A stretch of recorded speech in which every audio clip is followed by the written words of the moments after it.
এটা হচ্ছে ignition coil ভিতরে spark plug EFI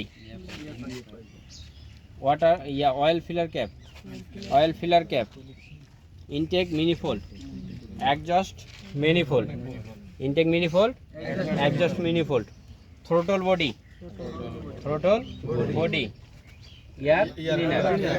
air cleaner air filter radiator cooling fan lower hose pipe upper hose pipe self starter motor তারপর generator fan belt, ঠিক আছে,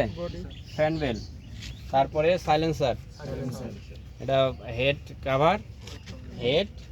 block আর oil case বুঝতে পারছি। তারপর water filler cap, thermostat valve, তারপরে আর কি বাকি আছে, তারপরে ফ্লাই হুইল ক্র্যাঙ্ক পুলি বুঝা গেছে। ও আরেকটা জিনিস আছে, এই যে এটা এখানে এই যে দেখেন নিচে আছে, এটা হচ্ছে অয়েল ফিল্টার মোবিল ফিল্টার, ঠিক আছে, এটা হচ্ছে অয়েল ফিল্টার বুঝা গেছে।